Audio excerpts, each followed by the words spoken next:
Hey everybody, it's Chainsaw, and today I'm talking about the new solo album from James LaBrie, the vocalist of Dream Theater, entitled Impermanent Resonance. Let's talk about this album. So the first thing that I really noticed after listening to this album a couple times through and really understanding the solo album from James LaBrie is that this album just feels so tight. It feels grounded, it feels right. The thing is that when I first heard about this release is that when it was coming out, seeing the release date and then seeing the release date for the new Dream Theater album, is that there's only a short period of time in between his solo project and the new Dream Theater release. And I was going, that's a lot of music to just go through. Like, you went through Dream Theater, which takes a lot of time to write those songs, and you're releasing a solo album, like, right before that. It's just a lot of music. It's not a gripe, just saying that's a lot of music to deal with. So I was hoping that this album would at least live up to some of the expectations of people who are fans of him, of his solo work in Dream Theater, hoping that the solo album doesn't really fall flat because he's working on the Dream Theater album as well. But for my personal opinion, I think that this album doesn't fall flat. Like I said earlier before I got back into this, talking about the two releases that he's working on this year, is that this album feels grounded. It feels right. This album doesn't have any loose ends, in my opinion, musically wise and vocally, lyrically wise, from James. Is that this album just felt fresh. It felt rejuvenating.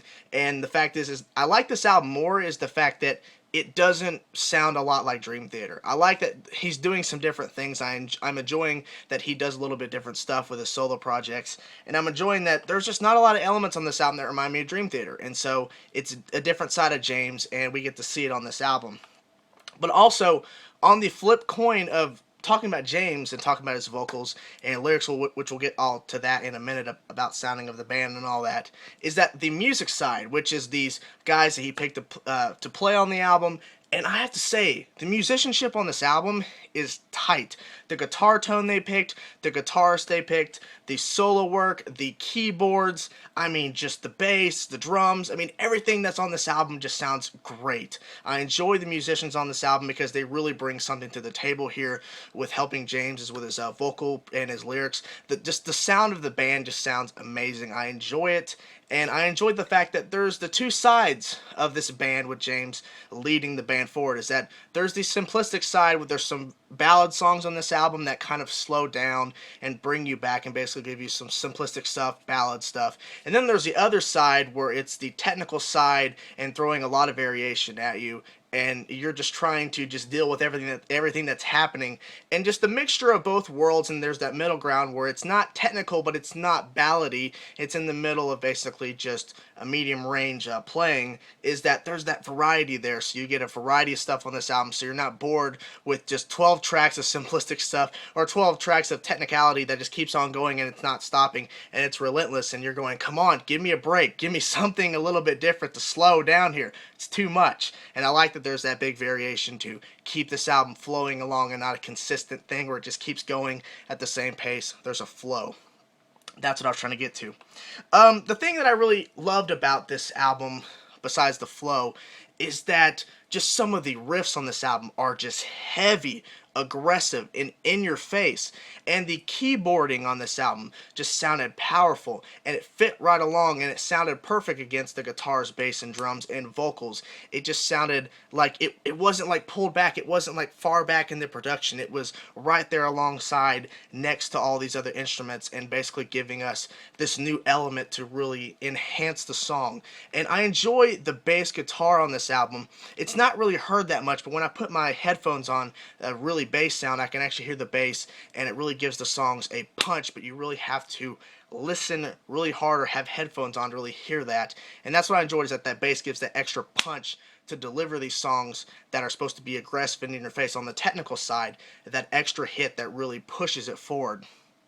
I will say the drums as well, is that the drums are just monstrous. There's a lot of interesting things going on with the drums on this album, and I'll get to all this and more in a minute, talking about how they contributed. But I just wanted to say that the drums are insane.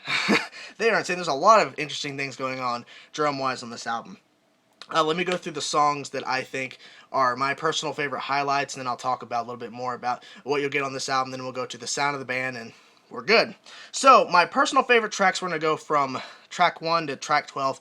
Agony, which was the single, I enjoyed that track. It opens the album. Great track, a lot of heaviness. That's really set you up for part of this album. It's going to set you up for the kind of the vibe and tone they're trying to go with most of this album. So, Agony. The third song, Sleight of Hand, which I love that chorus. I keep going back to that song even when I'm done listening to the full album. I keep replaying the third track, Sleight of Hand, because I enjoy that chorus. It's just so catchy. I just keep going back to it. The number 6, Holding On, I enjoy that track very well. I kept going back to that too. Lost in the Fire, track number 7. That was an interesting track. I enjoyed some of the stuff they were throwing into the mix there. Say You're Still Mine. That song is a very ballady track at the beginning. I really enjoyed that track. It really caught me off guard because I heard there's some ballady stuff leading up to it, but that song really caught me off guard ballady wise, that's a word. And Amnesia, track number 11, I like that track. And track number 12, I Will Not Break. That was an interesting track too. Really good track to finish this album. The tracks I didn't mention, I'm not saying they're bad, though. I liked all the songs on this album, but the ones I just mentioned, those are my personal favorites. Let's go to the sound of the band and basically the band. And yes, guys, I do have the computer so I don't mess up song names and band members who played on this record. So, James LaBrie on vocals. So, his vocal performance was amazing. It's, of course, James LaBrie. I enjoyed what he was doing here. There's some lows from him, some highs, some middle range. There's some songs that have him in the lower range, and some songs that probably have him close to the middle to the high range, and some songs that just go all over the range of his vocals, and I enjoyed that. Lyrically, I enjoyed most of the lyrics on this album. There were some phrases and some sentences that he said that kind of made me think, well, maybe he could have wrote that different. He could have added a different word there, or maybe just changed that phrase a little bit. But overall, the big picture of the lyrical content, there's no real gripe. It's just those few little things in some songs here and there. But overall, the big picture, 90 to 95%. Lyrical content is good. So I felt like James did a good job on this album. And before we get to the rest of the band, he picked a good the lineup to basically play with them on this album. I really enjoy what they contributed. Let's continue on with them. So Marco on guitars, and there's a guy named Peter as well who did additional guitar work. The guitar work, rhythm-wise, the guitar tone is heavy. It's in your face. It's a type of heaviness you expect from a melodic death metal band in some bands, and people would probably say like more like heavy metal, like a down-tuned heavy metal guitar tone. It's kind of hard to place. I've heard these type of guitar tones before from other bands, but I just can't picture in my mind what band it really most relates to. But I enjoyed the guitar work. The rhythm section was really tight. It was in your face, and when it's pulled back simplistic, it's doing what it needs to do. Really beautiful guitar work, either way, clean or heavy and in your face. The lead guitar work is insane. The solos on this album are just amazing, and they fit the songs.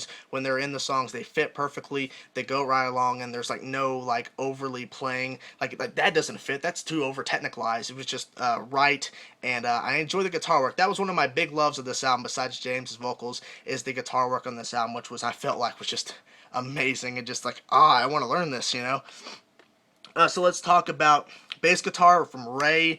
I think Ray did a good job. Like I said, you got to put the headphones on to really catch that bass guitar, but I enjoyed his bass work, and he kept up with the band quite well, so he gave that extra punch when it was needed. So the other guy, another Peter, who did drums, and he did screaming vocals. There are some screaming vocals on this album, and they sound like more of like the death metal type vocalist. I'm not saying it's like perfect death metal. What I'm saying is it's those type of screaming vocals, like low growls you're expecting. Not too low like Whitechapel low, but you know what I mean. He does the screaming vocals, and I enjoyed them on this album. They sounded pretty good. But mainly I'm focusing on what he did on drums, because the drums are insane. Like I said earlier in this review, the drums are in your face. They're aggressive. There's a lot of variation drumming-wise on this album. The simplistic side, that's what you'd expect. The technical side is where it gets crazy. He does some blast beats. He does some crazy double bassing. He does some really interesting drum beats that really make the song stand out a little bit more. So I gotta give props to him for that. But overall, the sound of the band, just the band all together with James on vocals, that it sounds good, they sound great, and they gave this album just an extra push to make these 12 songs really stand out. So overall, I think this album is great. It really showcases this different side of James, and it really just basically keeps me holding on and waiting until the Dream Theater release. And I think this was basically, maybe it was a little too close to the Dream Theater release in my personal opinion, but overall, listening to this album a couple times, that I'm not really complaining. I enjoy the album, and it's going to hold me over until the new Dream Theater release. So if you're a fan of Dream Theater's material and you're a fan of James LaBrie, at least LaBrie, sorry about that, check out this album and see what you think. So thank you guys for watching. See ya.